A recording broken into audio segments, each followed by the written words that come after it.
It's my boy's Toyota Yaris. As you can see up here, we're looking pretty thin. So I'm gonna see what I can do to help him out with this old car and the appearance up here. He's getting ready to move to the great state of California, and try to leave him out with something a little more better than this on the top of the car. All right, folks, so that's 2 coats of wax, and that's as good as this is gonna get.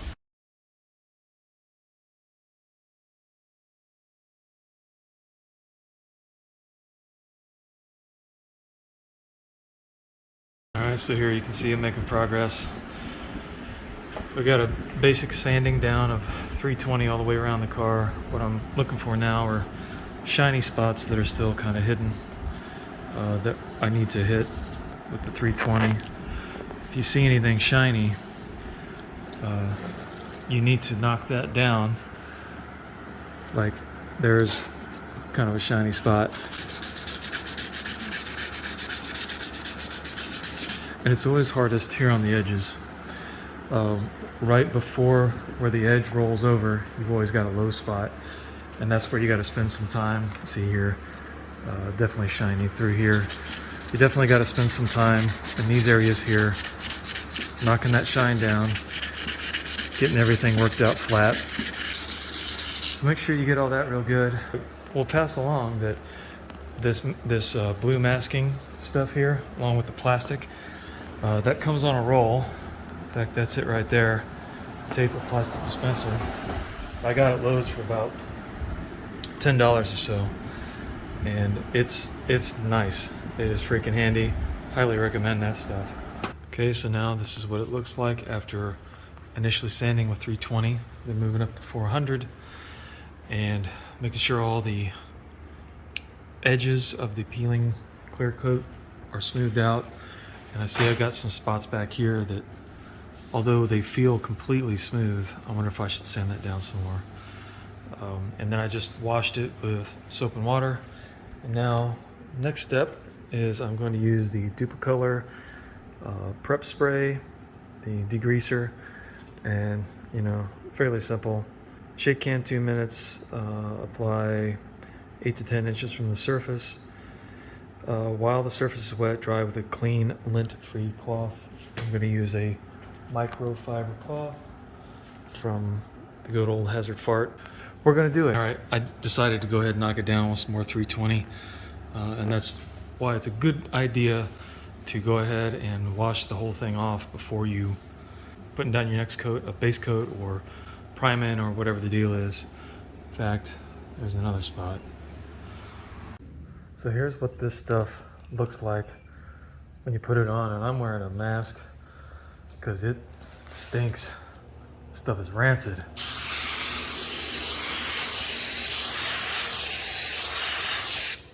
And it says wipe it dry while it's still wet, and that happens pretty easy, as you can see.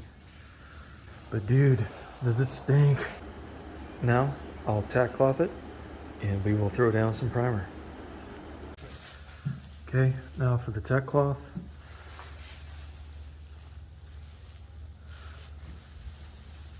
All right, so here's what it looks like after one entire can of the Rustoleum. You can definitely see my paint lines in there. I went along the length of the car the first time, and I went across the car the second time, and you can see that in there. Of course, it is still drying, about 80 degrees in here, so it shouldn't take too long, but I think that's probably what we're looking at when it does get dry. It's only been about 3 or 4 minutes since I stopped painting, and then hopefully I can get it a little more uniform, and then I'm gonna knock it down with some 600 and put color on it anyway. Hopefully the Duplicolor cans fan out a little better than the Rustoleum primer did. Not too happy with that, but get it on there and keep going. Okay, and here it is. I just finished putting down a 3rd coat, and you can definitely tell it's rattle can. And the stuff just does not fan out at all. So if that's the primer you're using, get ready for frustration about how it's gonna look when it's applied. And there's not much you can do about that. I did make sure to hit the edges, you know, extra good all the way around. I don't think I'll be using that in the future, but it's on there now. And I'm gonna sand it down, and it's going to be fine for the base coat because I'm going to will it to be fine. This is what it looks like now after sanding down the primer with wet sanding it with 500 grit. Basically sanded it twice. Tried to get that X pattern on here, and then washed it off, letting it dry forever as it's so humid out here right now. It's taken quite a while to get that done. In fact, I had to turn my leaf blower on it to give it a jump start, and then turn the fan on it to get the rest of it to dry out. As soon as I've figured that this is dry, I'm going to tack cloth it and apply the base coat. Okay, so here it is after 4 coats of the Duplicolor metallic black Toyota. It looks like absolute right now. So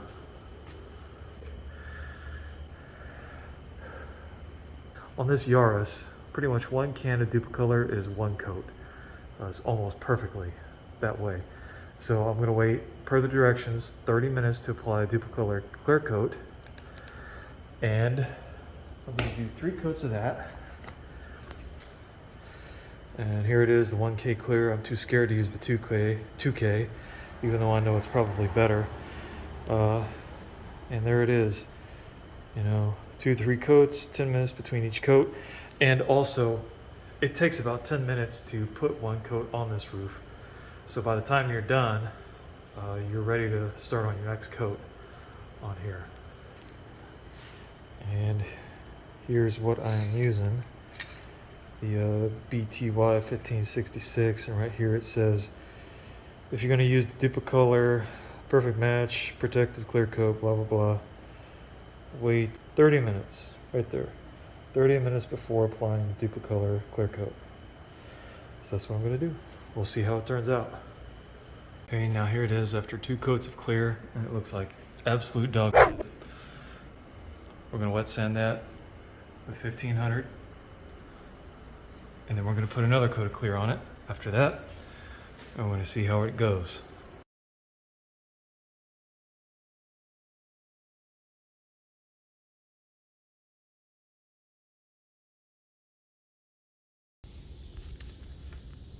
Okay, so there you can definitely see the orange peel and some flaws in the gloss clear coat. This is 3 days after the clear coat, and I tried to buff it 24 hours after the clear coat, which I knew was too fast, but boy wanted the car, so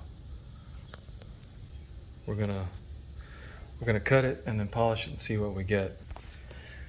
By that, we're going to use the Meguiar's medium cut cleaner, and then the Harbor Freight compound cutting pad, the Warrior brand, and we're going to see what it looks like after that. Wow, look at this.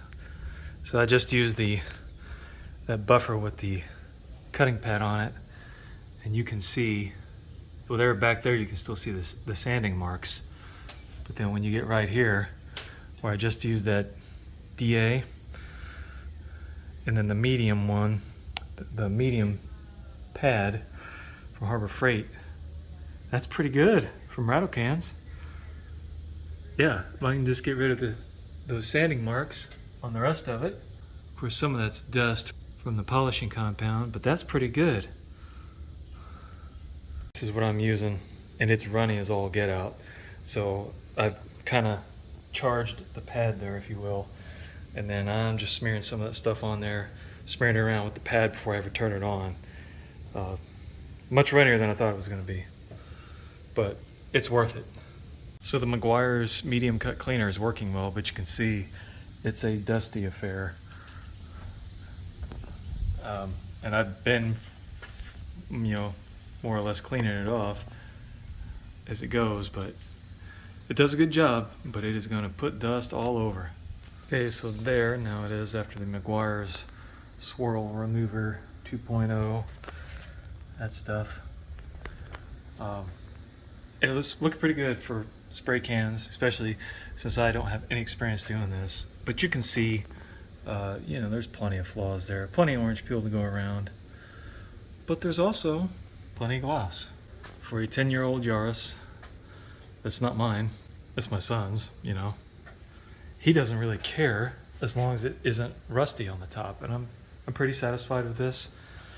And I think that this is probably about the level of shine, of orange peel, of gloss, of color, and all that stuff that you're looking at if you're doing it for the first time too. It's inside a garage where, you know, people complain when they smell spray paint, the HOA doesn't like it, you have to do it at night, there's bugs falling down in your paint job, the clear coat is fogging over, you're dropping sweat onto it, you don't have the right tools, all those things. Like, you know, that was me on this job, and this is how it turned out.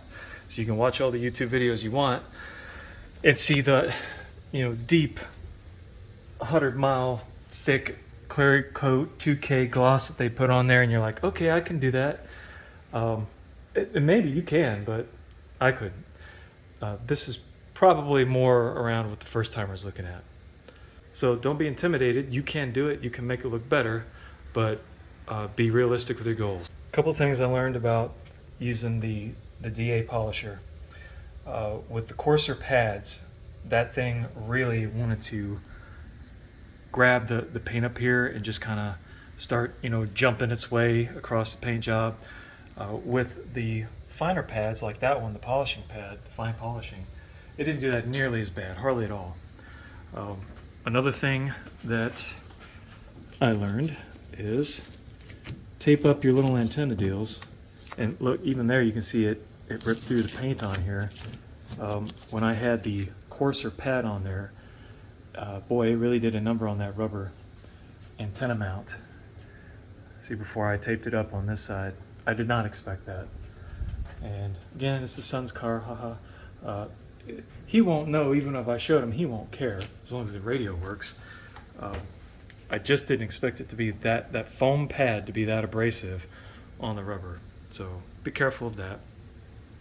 Here it is in the sunshine, washed, but not waxed. Good, but not great.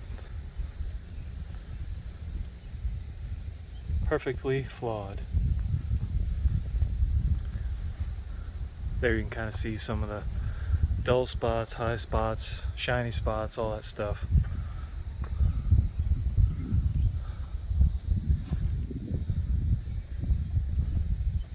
A lot better than what it was before.